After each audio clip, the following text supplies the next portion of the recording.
Let's now watch a video showing how the pupil dynamics study is performed.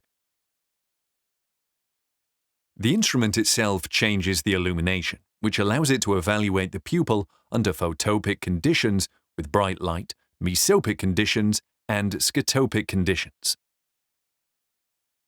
Ideally, for measurement under scotopic conditions, all lights in the room should be switched off so that there is no light whatsoever. As such, once the measurement has been performed, the instrument will show us a graph of the evolution of the pupil as the illumination changed. We can also perform one-off measurements.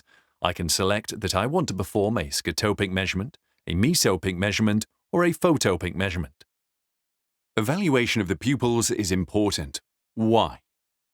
Evaluation of the photopic pupil, where the pupil is smallest, and also in the field of myopia management or myopia control, we know, for example, that for orthokeratology, we will want the red corneal curvature ring to be located in the pupil.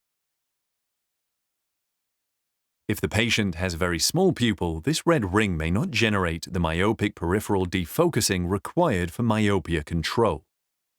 In addition, if we insert a soft contact lens for myopia control with some degree of peripheral addition, we can also perform a topography and see whether the ring coincides with the pupil region or not in real time.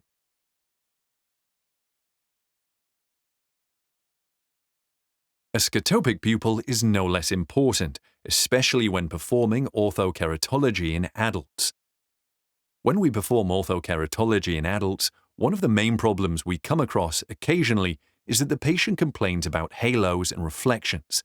We know that when we perform a 4-diopter orthokeratology, we create, on average, an optical region of around 4 mm. As such, it is of interest to evaluate the pupils before starting treatment. And in that case, for example, we have a pupil of 6.39 mm, which is the maximum value.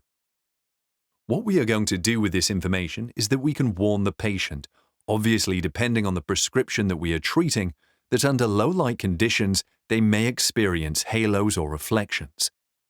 Evaluation of the scotopic and photopic pupil diameter is also important when we need to adapt a multifocal contact lens.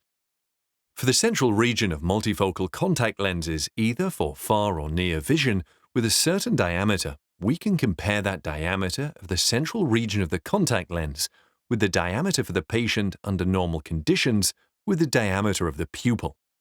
And we can then see whether the patient will see through that zone designed for far or near vision or not.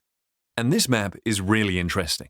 In this map, we can see the topographic map, in this case for an orthokeratology, although it could be the topography performed for a soft contact lens, and we can see the photopic and mesopic pupil represented here, such that, very clearly, we can see whether that treatment zone, and I stress either for orthokeratology or for a contact lens for myopia control, is located within the region for the photopic or mesopic pupil.